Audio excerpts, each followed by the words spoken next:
ईशान्य भारतातील सर्वात नयनरम्य ठिकाणांपैकी एक म्हणजे सिक्कीम।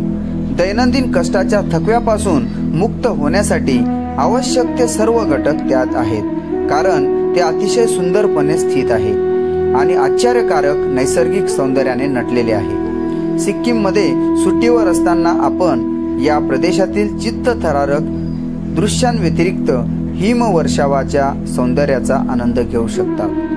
नमस्कार मित्रांनो, या नवीन इन्फॉर्मेटिव्ह आणि मनोरंजक व्हिडिओमध्ये पुन्हा एकदा आपलं स्वागत। मित्रांनो, आज आपण ईशान्य भारतातील सिक्कीम या ठिकाणी असलेल्या पर्यटन स्थळाविषयक थोडक्यात माहिती जाणून घेणार आहोत। तत्पूर्वी आपल्या चॅनलला सबस्क्राइब केलेलं नसेल तर अवश्य सबस्क्राइब करा। Number 1, Nathula pass. 14,140 फूट उंचीवर भारत आणि चीनला जोडत असल्याने हा भारतीय सैन्याच्या नियंत्रणाखाली असलेला तटबंदीचा प्रदेश आहे। उन्हाळ्यात नाथुला पास बर्फाच्छादित पर्वतांचे सुंदर दृश्य प्रदान करते। प्राचीन नैसर्गिक सौंदर्याचा आस्वाद घेण्यासाठी नाथुला पासला नक्की भेट द्या। नाथुला पासमध्ये फक्त भारतीयांनाच प्रवेश करण्याची परवानगी आहे। हे या ठिकाणचे उत्कृष्ट वैशिष्ट्य आहे। मित्रांनो, गंगटोक पासून हे ठिकाण जवळपास 61 किलोमीटर अंतरावर आहे। आपण या ठिकाणी जर भेट देत असाल तर या ठिकाणी मार्च ते जून हा काळ सर्वोत्तम आहे। नंबर 2, खांगचेनजोंगा राष्ट्रीय उद्यान। 2016 मध्ये खांगचेनजोंगा राष्ट्रीय उद्यान युनेस्कोच्या जागतिक वारसा स्थळांच्या यादीत समाविष्ट करण्यात आले। हे एक नैसर्गिक राखीव आणि पक्षी शास्त्रज्ञांचे नंदनवन आहे। शेकडो दुर्मिळ वनस्पती आणि वनस्पतींचे घर या ठिकाणी आहे। माउंट खांगचेनजोंगा पूर्वी सिक्कीमचे तिसरे सर्वोच्च शिखर या राष्ट्रीय उद्यानात स्थित असल्याने हे पाहण्यासारखे ठिकाण आहे। 19 पर्वत शिखरे आणि 17 उंचीवरील तलाव या ठिकाणी आपल्याला पाहायला मिळतील। हायकिंगचा आनंद वाटत असल्यास आपण या ठिकाणी नक्कीच भेट द्या। हे राष्ट्रीय उद्यान पर्यटकांसाठी पूर्व सिक्कीमला भेट देण्यासाठी आदर्श ठिकाण आहे, कारण या ठिकाणी वर्षभर बर्फ पडतो। नंबर 3, गंगटोक। गंगटोक ही सिक्कीमची राजधानी आणि एक सुंदर शहर उन्हाळ्यात भेट देण्याच्या सर्वात मोठ्या गंतव्यांपैकी एक, कारण ते एक आकर्षक भूतकाळ असलेले सुंदर ठिकाण आहे। समृद्ध इतिहास असण्यासोबतच गंगटोकमध्ये कांचनजंगाची काही अत्यंत चित्तथरारक दृश्य आपल्याला बघायला मिळतील। तुम्ही स्वतःला पॅराग्लायडिंग आणि राफ्टिंग सारख्या क्रियाकलापांमध्ये सहभागी करून घेऊ शकता।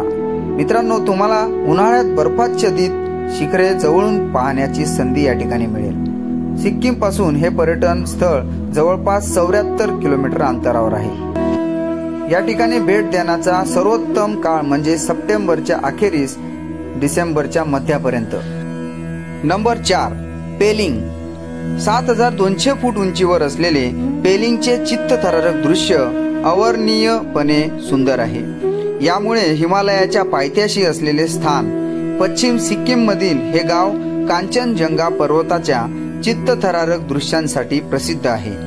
पेलिंग हे ट्रेकरसाठी पाहण्यासारखे ठिकाण आहे, कारण अनेक ट्रेकरसाठी बेस कॅम्प म्हणून हे काम करते। निसर्गाच्या सानिध्यात असलेल्या पेलिंगच्या सहलीचा आनंद आपण या ठिकाणी घेऊ शकता। आपण या ठिकाणी विविध मठ, धबधबे आणि पक्षी देखील पाहू शकता। संपूर्ण उन्हाळ्यात तुमच्या कुटुंबासह प्रवास करण्यासाठी हे एक आदर्श ठिकाण मानले जाते। मित्रांनो, भेट देण्यासारखी या ठिकाणी बरीच ठिकाणे आहेत। त्यामधील पेलिंग स्कायवॉक, दरब गाव, हायकिंग, पिकनिक, कांचनजंगा धबधबा आणि बरंच काही। हे ठिकाण गंगटोक पासून सुमारे 113 किलोमीटर अंतरावर आहे। नंबर 5, लाचेन। सिक्कीमच्या उत्तरेकडील भागात असलेले हे सर्वात मोठे ठिकाण आहे। नयनरम्य शहरे आणि लाचुंग मठासाठी हे ठिकाण प्रसिद्ध आहे। शांत हिरवळ आणि नैसर्गिक सौंदर्यामुळे येथे बौद्ध यात्रेकरी आणि अभ्यागतांसाठी सर्वात उल्लेखनीय आणि आवडते ठिकाणांपैकी एक असल्याचे म्हटले जाते।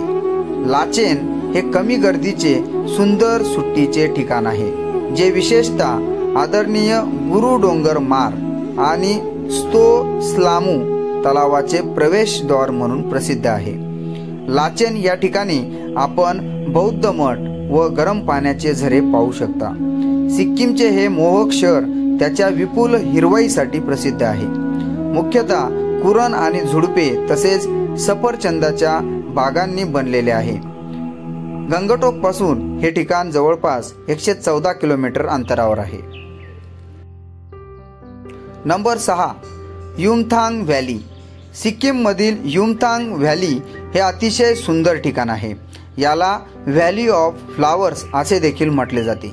युमथांग व्हॅलीमध्ये सिंगबा रोडोडॅन्ड्रॉन अभयारण्य, गरम पाण्याचे झरे आणि हिरवेगार गवताळ प्रदेश देखील आपल्याला बघायला मिळतील। येथे नद्या आणि बर्फाच्छादित पर्वतही पाहता येतात। अनेक लोक येथे पर्यटनासाठी येत असतात। युमथांग व्हॅलीमध्ये उन्हाळ्यात रानफुले उमलू लागतात। हे ठिकाण समुद्र सपाटीपासून सुमारे 3575 मीटर उंचीवर आहे। गंगटोक पासून हे ठिकाण 134 किलोमीटर अंतरावर आहे। या ठिकाणी भेट देण्यासाठी सर्वोत्तम काळ म्हणजे फेब्रुवारी ते एप्रिल।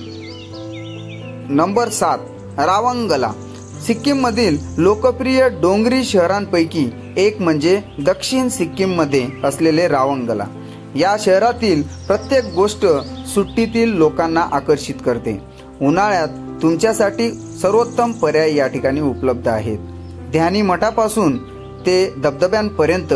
या व्यतिरिक्त उन्हाळ्याच्या मध्यभागी या ठिकाणी तापमान 4 ते 12 अंश सेल्सिअस पर्यंत असते। रावंगला शहर हे अतिशय शांत ठिकाण आहे। येथे वाटेत बुद्ध पार्क आपल्याला बघायला मिळेल। या ठिकाणी 130 फूट उंचीची बुद्ध मूर्ती आहे आणि ती हिरवाईने वेढलेली आहे। ती सुद्धा आपण या ठिकाणी पाहू शकता। पक्षीप्रेमींसाठी रावंगला म्हणजे स्वर्गच आहे। रावंगला बुद्ध पार्कला ऐतिहासिक महत्त्व प्राप्त झालेलं आहे। हे ठिकाण गंगटोक पासून जवळपास 63 किलोमीटर अंतरावर आहे। नंबर 8 नामची।